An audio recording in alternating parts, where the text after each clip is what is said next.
Boa noite, alunos do primeiro ano do Direito Noturno, tudo bem com vocês? Aqui quem fala é o professor Humberto e nesse nosso modelo, nosso formato EAD, né, um formato um pouco fora do usual, nós vamos conversar hoje a respeito de identidade e identificação. Antes, entretanto, pessoal, quero fazer alguns comentários a respeito do modelo das nossas aulas durante esse período, tá? Então, o primeiro ponto, como eu já havia mandado um vídeo para vocês, eu acho que a maneira de apresentação dos slides para nossa disciplina é muito importante, né? Então, eu gostaria muito que durante as aulas vocês conseguissem acompanhar os slides, além de simplesmente a minha cara conversando com vocês. Então, dessa maneira, eu optei por enviar os vídeos, a videoaula passando os próprios slides e eu fazendo comentários e disponibilizar esse vídeo durante a nossa live, durante o nosso período que a professora Letícia encaminhou para vocês, tá? O que é importante vocês entenderem, pessoal, esse vídeo ele vai estar disponível para vocês online, né? E quando vocês tiverem dúvidas, tiverem perguntas, me digam sinal de fumaça, coloquem no chat do vídeo tal qual vocês fazem nas outras lives, tá? Durante todo o período eu estarei online, estarei para esclarecer dúvidas de vocês, então eu estarei aqui disponível, a gente vai conversar a respeito do conteúdo, tiverem dúvida, perguntem no próprio chat ou ainda nos comentários, e eu vou esclarecer todas as dúvidas durante o próprio vídeo, tá? Vocês não precisam se preocupar em pausar o vídeo, então vocês podem pausar, digitar a dúvida que vocês tiveram e continuar depois, que vai continuar exatamente da onde vocês pararam. Vale lembrar ainda que o vídeo ele vai ficar salvo, né? Então o vídeo vai ficar salvo para vocês voltarem e assistirem quando quiserem, tudo bem? Então, apesar de vocês não estarem vendo o meu rosto durante o vídeo aí, o formato, né, a sequência, a maneira de esclarecer dúvidas é exatamente igual às lives convencionais. Tudo bem? Espero que tenha ficado claro para todos vocês. Novamente, enquanto vocês estão vendo esse vídeo aí hoje, né, na quarta-feira à noite, eu estarei online novamente esclarecendo as dúvidas, tá ok? Então, pessoal, nas semanas anteriores aí a gente conversou um pouco sobre o histórico da medicina legal, né? Então, da onde surgiu, quais são as funções, né? O que aborda a medicina legal. A gente fez um breve histórico aqui dentro do Brasil também, né? Então, apesar de um histórico relativamente curto, a gente abordou isso também. Aí a gente conversou um pouco sobre peritos e perícias, né? Então, o que faz um perito, quais são os tipos de peritos. Nós vimos que temos peritos oficiais, peritos não oficiais. A gente conversou também sobre os documentos médicos legais, né? Que são aqueles documentos que são emitidos por um perito. E a gente conversou ainda sobre as perícias, né? Sobre os exames médicos legais. E através desses exames, dessas perícias, a gente gera o relatório, né? Então, o relatório, como a gente também já mencionou, se baseia naquele documento maior dentro da medicina, dentro de uma perícia médico-legal. Hoje, pessoal, hoje o nosso assunto se baseia na identidade e identificação. Então, o que nós queremos abordar hoje é basicamente as maneiras com que a perícia médico-legal utiliza para obter a identidade ou a identificação, seja de um suspeito, seja de uma vítima, seja de um fragmento, de uma parte de uma óssea ou qualquer coisa assim que é muito comum durante um processo. E da mesma maneira, pessoal, as nossas aulas eu cito para vocês aqueles objetivos de aprendizado, né? Então, o que eu quero que vocês compreendam de maneira clara ao fim da nossa aula? Então, ao final da nossa aula, eu quero que vocês consigam identificar as características de identificação ideal, né? Então, pensando na maneira de identificação ideal, quais são as principais características que precisamos ter? Além disso, é fundamental ainda compreender a diferença entre reconhecimento e identificação e, além disso, identificar alguns dos critérios que são utilizados na identificação médico-legal. Tá? Então, o primeiro ponto, obviamente, é a gente compreender o conceito de identidade, né? Então, segundo o nosso querido dicionário Aurélio, identidade nada mais é do que um conjunto de caracteres próprios e exclusivos de uma pessoa, né? Então, são aquelas conjunto de características próprias e exclusivas de uma pessoa, né? E para isso a gente pensa como nome, idade, estado civil, profissão, sexo, defeitos físicos, impressões digitais, tudo isso. Um conceito mais simples ainda, atribuído a Moraes, seria aquela qualidade de ser uma coisa e não outra, né? Então a identidade nada mais é do que a capacidade de você ser uma coisa e não outra, a soma de caracteres que individualiza uma pessoa. Visto isso, pessoal, a identificação nada mais é, portanto, do que a determinação da identidade. Então, aquele ato ou efeito de identificar-se é reconhecer uma coisa ou um indivíduo. E dentro da medicina legal, nós temos o que a gente chama um método perfeito, né? Então, de que maneira, quais as características que a gente deve levar em consideração para realizar a identificação, para ser considerado um método perfeito. Então, o método perfeito ele deve incluir essas 4 características: a unicidade, imutabilidade, praticabilidade e classificabilidade. Então, a unicidade nada mais é do que aqueles caracteres que se apresentem em uma única pessoa, ou seja, são aquelas características que são comuns a uma única pessoa, né? Não temos duas pessoas com tais características. Quando a gente pensa em imutabilidade, a gente pensa naquelas características ou naquelas situações que não se transforma, que não mude durante a vida, né? Então, independente da idade, aquela característica se mantém estável na pessoa durante diferentes períodos da vida. A praticabilidade, como o próprio nome diz, é a prática daquela técnica. Então, a técnica empregada deve ser prática, de fácil aplicação, né?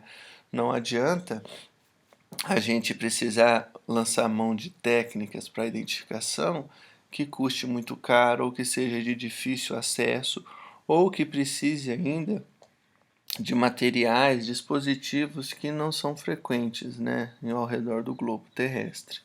Então a gente pensa em uma técnica prática e de fácil aplicação. E ainda, pessoal, esse método ideal deve ser baseado também no critério de classificabilidade.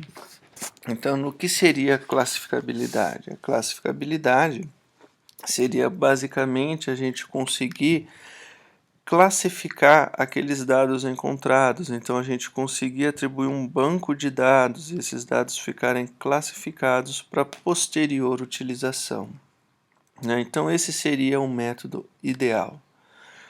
Considerando todas essas características, pessoal, a gente pode imaginar que 2 requisitos preenchem todos esses critérios de método ideal, né? Então aqui a gente pode mostrar a impressão digital e o DNA, né? Então essas 2 características, elas apresentam esses 4 critérios, né? Então tanto a impressão digital quanto o DNA são características que são únicas de cada indivíduo, que não se modificam, né, com o passar do tempo, que permitem uma aplicabilidade ao redor do mundo e que seja fácil de nós classificarmos. Entretanto, como a gente já conversou, muitas vezes a gente não consegue. Dentro de um determinado processo, nós não temos, por exemplo, uma impressão digital bem formada, a gente só trabalha muitas vezes com fragmentos, com pedaços, né? E isso dificulta, obviamente, a identificação desses dois fatores. Por isso, muitas vezes a gente tenta limitar o nosso indivíduo, mesmo que a gente não tenha a precisão exata de quem seria, a gente acaba que limita e tenta diminuir a chance de erro. Dentro ainda desse conceito de identidade e identificação na medicina legal, nós temos dois conceitos importantes: o reconhecimento e a identificação. Então, apesar de muitas vezes ser tratado como sinônimos, dentro da medicina legal eles apresentam diferenças importantes, né? Então, quando a gente pensa em reconhecimento e identificação, nós temos que ter em mente que eles são diferentes. O reconhecimento ele é feito por leigos, né? Então, por exemplo, quando um familiar vai ao IML identificar o corpo, por exemplo, de um parente ou esse tipo de situação, isso é o que a gente chama de reconhecimento. Enquanto que a identificação, por sua vez, ela é realizada por técnicos, utilizando métodos científicos e elementos concretos. Então, novamente, o reconhecimento é feito por leigos, enquanto que a identificação é feita por técnicos. E, obviamente, pessoal, o reconhecimento ele tem limitações, né? Então, o primeiro ponto que a gente tem que entender é que ao se realizar o reconhecimento, muitas vezes, né, o cadáver, obviamente, ele não tem expressão facial. Além disso, após a sua morte, o cadáver apresenta uma palidez. E isso modifica a fisionomia com a qual a pessoa que está fazendo o reconhecimento estava acostumada a visualizar. Um outro ponto interessante é que o reconhecimento, na grande maioria das vezes, é visto com o cadáver em posição horizontal. E isso dificulta ainda mais também a sua correta identificação. E um outro ponto, não menos importante, é que normalmente os leigos, né, aquelas pessoas que vão fazer o reconhecimento, têm uma tendência a ter uma aversão à morte, né? Então é uma coisa comum quando vai realizar o reconhecimento, né, de um cadáver, a pessoa tende a ficar o menos tempo possível visualizando o corpo, né? E, obviamente, isso faz com que muitas vezes seja necessário um processo mais complexo de identificação, né? E é justamente aí que entra a identificação médico-legal. Então, como a gente já conversou anteriormente, não é sempre que a identificação médico-legal consegue individualizar uma pessoa, né? Então, não é sempre que conseguimos aquela exatidão. Então, por exemplo, este corpo é de fulano, com nome, todas as características. Muitas vezes a gente tenta limitar através de outras características. Então, por exemplo, altura, idade, sexo. Então, dentro da medicina legal, muitas vezes a gente acaba por tentar limitar, apesar de não conseguir individualizar a pessoa, né? É muito utilizado em casos complexos, né? E como a gente já conversou anteriormente, muitas vezes é através de um único órgão ou um fragmento que é encontrado. E para nós realizarmos essa identificação médico-legal, nós temos três maneiras diferentes: a identificação física, a identificação funcional e a identificação psíquica, né? Então, a identificação física nada mais é do que a identificação pelos dados anatômicos, enquanto que a identificação funcional é através daqueles atributos fisiológicos. Então, é reconhecer, identificar alguém, por exemplo, pela maneira com que ele se movimenta, pela escrita, pelas características da voz. Isso são exemplos de identificação funcional. ou ainda a identificação psíquica, e aqui utilizando técnicas de psicanálise, né? Obviamente, pessoal, o nosso foco aqui da aula de hoje seria a identificação física, então os dados anatômicos que possibilitam a nos auxiliar durante um processo de identificação, né? Então, dentro de um processo médico legal, o primeiro passo é nós conseguirmos identificar se aquela peça ou aquele fragmento encontrado é da espécie humana ou não, né? Muitas vezes aquelas peças, aqueles segmentos de osso ou mesmo de carne, de tecido, ele pode ser de um animal.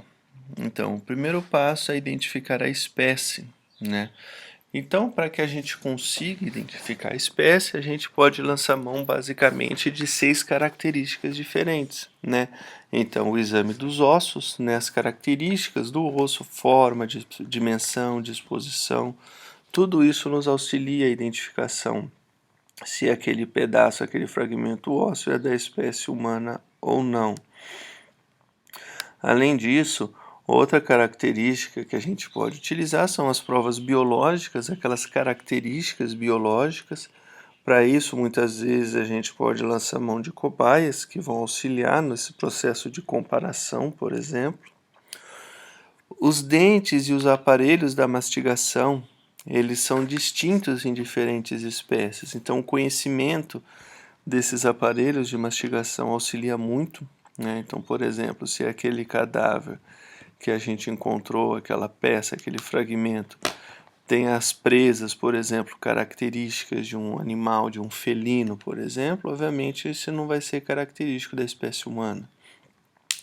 O estudo dos pelos, né? Então, a forma, a cor e a estrutura microscópica dos pelos se diferenciam em diferentes espécies também. O exame de unhas e garras, né? Além disso, o próprio exame de sangue. Então, todas essas características nos ajudam a diferenciar as diferentes espécies. E uma vez que se caracteriza que aquela peça, aquele fragmento seria da espécie humana, cabe a nós agora a gente tentar limitar ao máximo as características para ajudar na identificação, né? E para isso a gente tem que lembrar que o homem se adaptou aos seus diferentes ambientes, né? E essa adaptação do homem nos diferentes ambientes gerou marcas no seu corpo, né?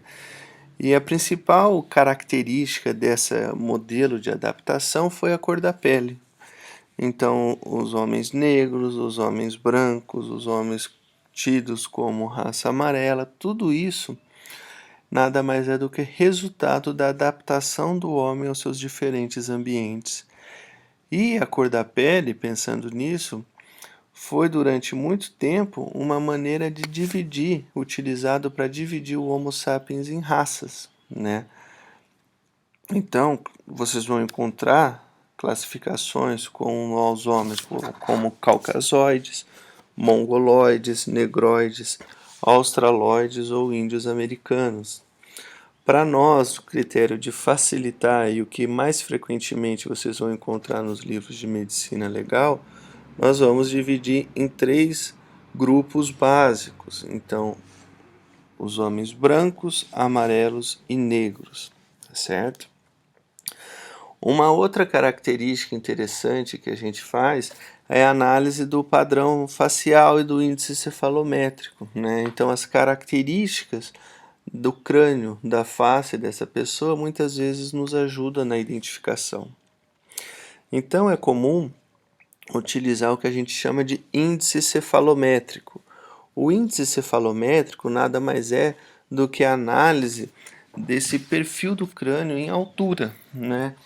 Então, muitas vezes a gente vai encontrar, por exemplo, uma ossada, um crânio, e através das características do crânio, a gente pode identificar que o indivíduo, a vítima, era, por exemplo, um indivíduo dólico-cefálico, como esse que vocês estão vendo na imagem do lado esquerdo, né?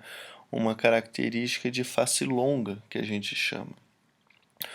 Entretanto, nós podemos ter aquele padrão mesocefálico, esse que vocês estão vendo ao centro, onde nós temos um certo padrão de normalidade. Ou ainda, o que a gente chama de braquicefálico. Esse que é característico, como esse do lado direito que vocês estão vendo, aquela face larga, né? Uma face mais curta e mais larga. E por que é interessante a gente tentar identificar esse perfil da face, né? Essa altura facial?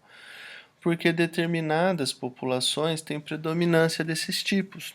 Então, por exemplo, os indivíduos dólicos-cefálicos, eles são comuns, por exemplo, em negros da África, em brancos do Mediterrâneo, né? O indivíduo mesocefálico, esse tipo de perfil, né, é muito predominante na população, é o que mais frequentemente a gente vai encontrar, enquanto que o indivíduo braquicefálico, esse do lado direito, é muito comum lá nos asiáticos do Turquestão, nos armênios, né, nos índios da Patagônia ou da Califórnia. Ainda pensando nas características do crânio, né, é muito comum a gente utilizar o ângulo facial, né? Então, através das características do crânio, a gente consegue identificar, por exemplo, se o indivíduo ele é mesognata, ortognata ou prognata. Então, pessoal, essa característica do ângulo facial, a gente vê a cabeça em vista lateral. Então, a gente consegue definir, por exemplo, se o indivíduo era prognata, como esse que vocês estão vendo do lado direito, aquele indivíduo que tem o queixo, a mandíbula proeminente, né? Então nós temos uma projeção mandibular, fica com aquele aspecto de um indivíduo um pouco mais queixudo. Ou ainda ao contrário, se o indivíduo era ortognata, como esse que vocês estão vendo ao centro, onde a maxila é mais proeminente e a mandíbula fica um pouco mais deslocada para trás. Ou ainda se é um indivíduo mesognata, esse que vocês estão vendo a primeira imagem, o padrão de normalidade, né? Então, visto isso, pessoal, muitas vezes a gente não tem o crânio, né? Então, muitas vezes a gente tem, como eu falei, pedaços de outros ossos ou fragmentos. E aí? E se a gente não tem o crânio, a gente não consegue ver essas características, que outras maneiras a gente pode utilizar para tentar limitar nessa identificação, né? Então, para isso, pessoal, a gente tem que analisar a relação entre diferentes medidas, né? Então, por exemplo, a estatura. Será que é possível, através de um pedaço de osso, um fragmento, a gente conseguir definir a possível estatura, né? Então, a estatura nada mais é do que aquela medida que é feita com o indivíduo em posição ereta, né? Esse seria o conceito básico de estatura sem os calçados. Muitas vezes, né, na medicina legal, a gente acaba que faz essa medição com o indivíduo em plano horizontal, né, o indivíduo deitado. E isso, na média, gera uma altura de 2 centímetros a mais, em média, essa medição realizada com o indivíduo em posição horizontal, tá? Então, pessoal, como eu falei, muitas vezes a gente vai trabalhar com pedaços, né? A gente não vai encontrar um corpo inteiro, a gente não vai conseguir definir a estatura com o indivíduo na sua totalidade. Então, muitas vezes a gente vai ter lá um pedaço de braço, por exemplo, um pedaço de perna, fragmento. Então, como é feita essa possível delimitação da estatura do meu indivíduo, né?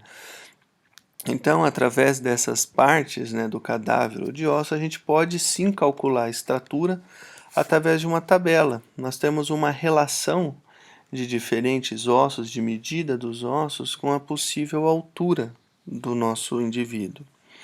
Obviamente, quanto mais partes, mais fragmentos ósseos a gente tiver, maior vai ser a precisão, né? E quando a gente tem muitas peças, como eu faço? Eu faço a média, o cálculo da possível estatura de cada uma delas e aí eu faço a média. Então, por exemplo, essa é uma tabela que a gente consegue definir a possível estatura baseando-se no tamanho de diferentes ossos. Então, por exemplo, aqui nós temos fêmur, tíbia, perônio, húmero, rádio. Então, todos esses são ossos, seja dos membros inferiores quanto superiores. Então, por exemplo, vamos pegar o fêmur. Então, imagine que durante um determinado processo você encontrou um fêmur de uma possível vítima, né? Aí você mediu o fêmur tenha lá 458 milímetros, por exemplo. Então, através da média dessa tabela, a gente pode observar se ele tem 458 milímetros. É de se imaginar que o nosso indivíduo tenha em torno de 1,68. Então, possivelmente não é um indivíduo muito alto, né? Isso já limita um pouco a nossa identificação. Essa tabela nós temos para mulheres também, né? Então, diferentes ossos com diferentes padrões de altura. Então, essa é uma maneira que nos ajuda a limitar esse processo de identificação.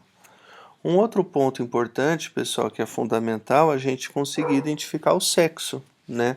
Então, será que aquele fragmento, aquele pedaço de tecido é de um homem ou é de uma mulher? Né? Isso é fundamental. Então, quando a gente pensa, né, em uma determinação no cadáver, via de regra, né, não é muito difícil definir o sexo, né, é relativamente simples.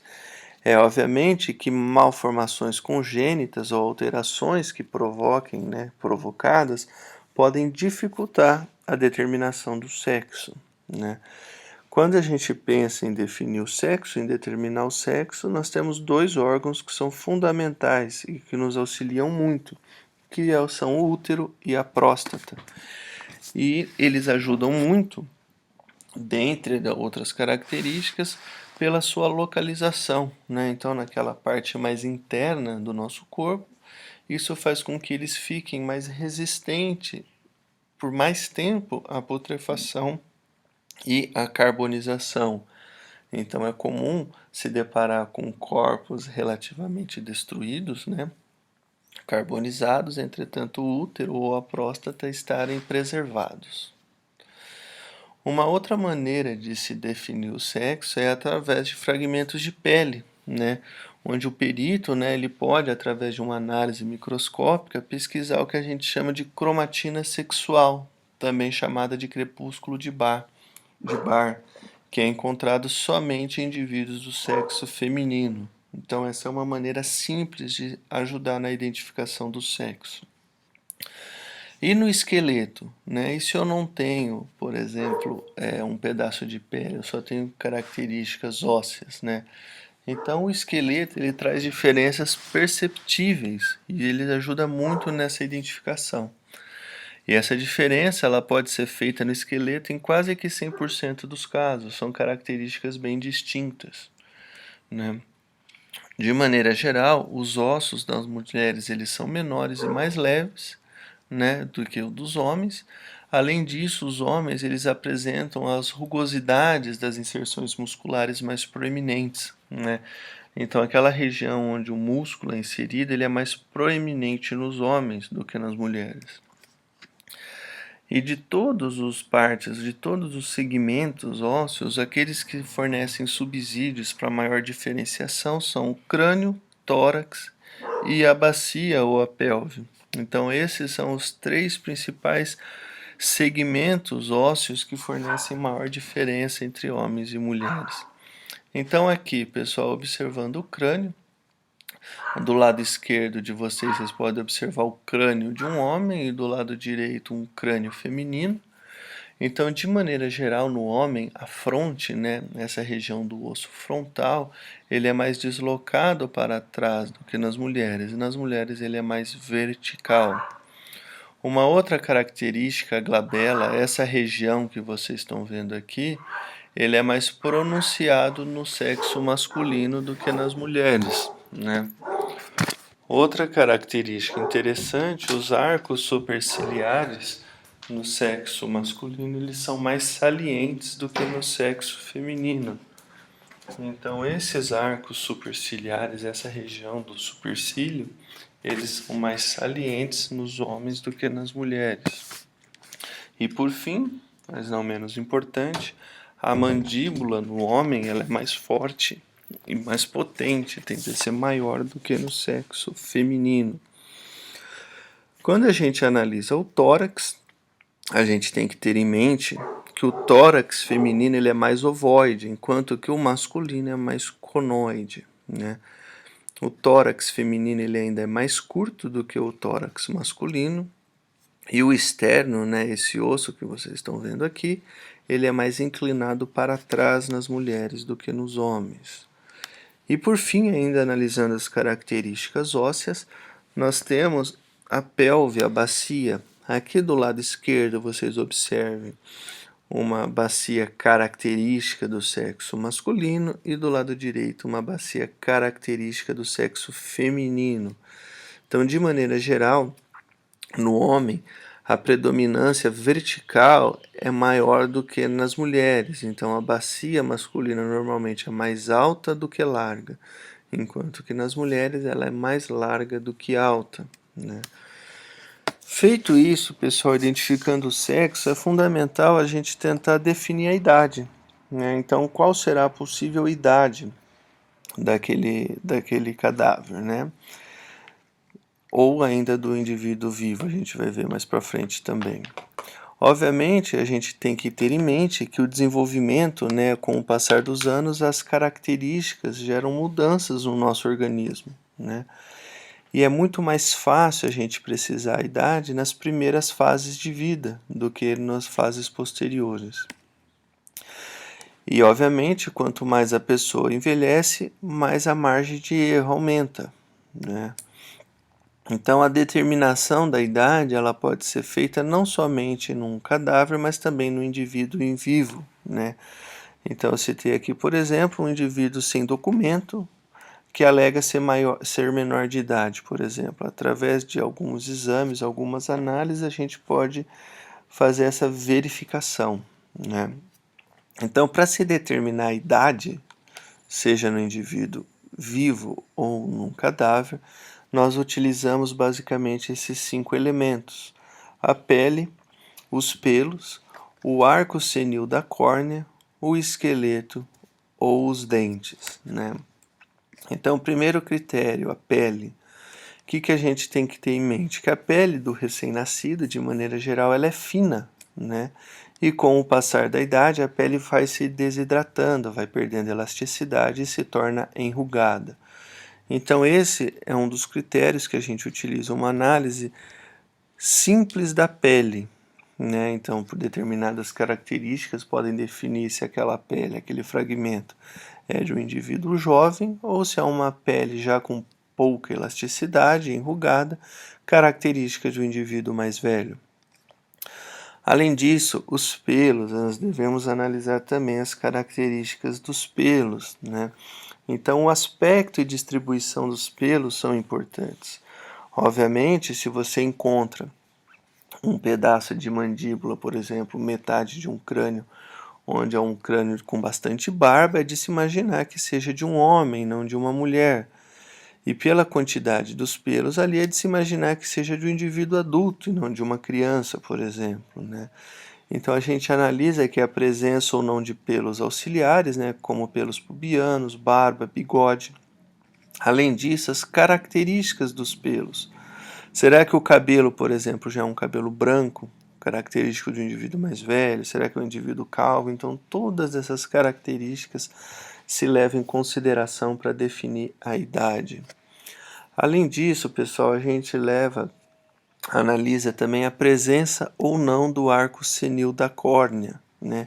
Então, o arco senil da córnea nada mais é do que esse halo branco, esbranquiçado que vocês veem ao redor dos olhos, né? E por que isso é interessante, isso é importante para nós? Porque esse halo esbranquiçado ao redor dos olhos, que é um característico de um acúmulo de gordura, ele é mais comum em indivíduos mais velhos. Então, os estudos mostram que ele está presente em cerca de 20% das pessoas com 40 anos, entretanto, em 100% das pessoas com 80. Né? Então, a presença desse arco senil da córnea nos leva a supor que é de um indivíduo com maior idade. Nada mais é do que um acúmulo de células de gordura. Um outro ponto que a gente leva em consideração é o esqueleto, né? As características ósseas. Então, o esqueleto muitas vezes apresenta subsídios valiosos para se determinar a idade, né? Normalmente se faz auxílio de raio-x. Então, o que a gente analisa, né, no esqueleto? Aqueles pontos de ossificação e nas soldaduras da epífise. Então, por exemplo, será que aquela ossada, aquele esqueleto é de um indivíduo que já completou a sua fase de crescimento, né? Ou será que é um indivíduo que ainda tinha que crescer, um indivíduo relativamente jovem? Então, isso pode ser feito, né? Um outro ponto interessante que a gente consegue através da análise do esqueleto é determinar, por exemplo, se aquela ossada é de um indivíduo que havia, por exemplo, quebrado a perna através da ossificação, né, daquela região de fratura, ou será que ele é um indivíduo que já quebrou, por exemplo, o braço? Então essas características ajudam muitas vezes na identificação. E por fim, não menos importante, a gente analisa as características dos dentes, né? Então, durante a análise dos dentes em uma ossada, pode dar subsídios valiosos para determinar, né, a idade. Então, para isso, para a análise dos dentes, a gente analisa diferentes períodos, a calcificação, erupção e modificações dentárias. Então, a gente pode analisar aqui características tanto da vida intrauterina quanto características da vida extrauterina. Então, em qual período da gravidez, por exemplo, estava, né, quando foi encontrado, ou ainda se já um indivíduo, uma criança, um adolescente ou ainda um adulto, em qual período de vida, com quantos anos ele tem. Para isso, a gente tem que ter em mente, compreender de maneira clara a sequência de erupção dos dentes, né? Então a gente sabe, por exemplo, que os incisivos centrais eles erupcionam antes dos molares, né?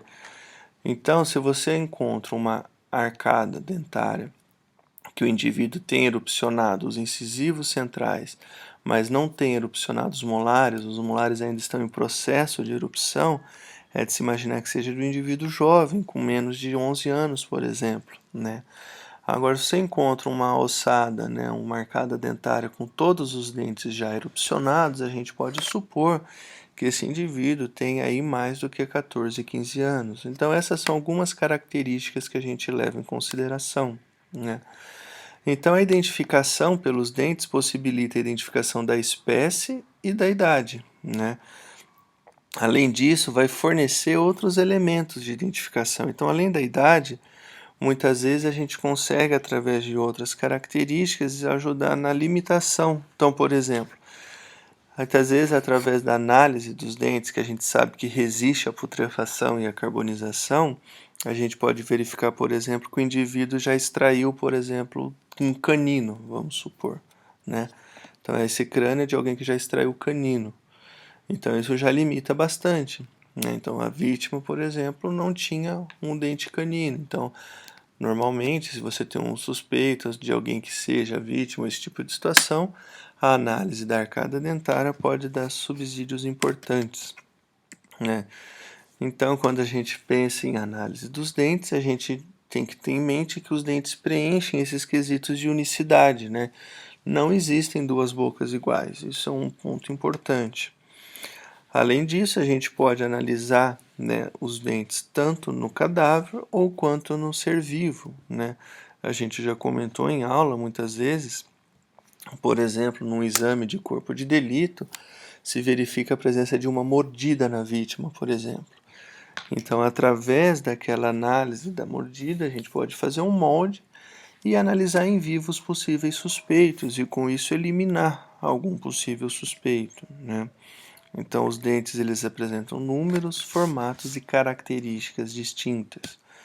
Então, pessoal, com isso eu concluo, né, a parte da minha aula.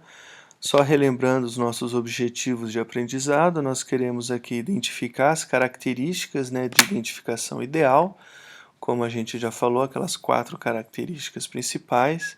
Espero que tenha ficado claro a diferença entre reconhecimento e identificação. Quando a gente pensa em reconhecimento, a gente pensa numa identificação realizada por leigos, né? Então, o reconhecimento é feito por leigos, enquanto que a identificação é realizada por técnicos, né? Por especialistas, através de técnicas precisas. E, por fim, a gente viu ali alguns dos critérios utilizados na identificação. Então aqui a gente conseguiu analisar diferentes critérios, como idade, sexo, estatura. Então esses são alguns dos critérios utilizados, tá? Então lembrando, pessoal, se ficou com dúvida algum ponto, simplesmente dê um pause no vídeo, escrevam lá no chat ou mesmo nos comentários dos vídeos que eu vou esclarecer todas as dúvidas. Tudo isso que eu falei ficará salvo aí no YouTube, então vocês vão poder voltar, ver quantas vezes forem necessários, tá? Dessa maneira eu acho que a gente consegue abordar todo o conteúdo de maneira mais clara, né? E a gente não perde muito tempo. Apesar de eu não parar durante a aula para esclarecer dúvidas, só estar respondendo lá no chat, vocês podem parar a aula a qualquer momento e voltar, não tem problema nenhum, tá ok? É isso aí, pessoal, uma boa noite a todos, um abraço, espero que tenha sido proveitoso. Depois deixem a sua opinião lá no chat para a gente saber se dessa maneira tem sido bom, se as demais aulas a gente faz assim ou não, tá bom? Um abraço.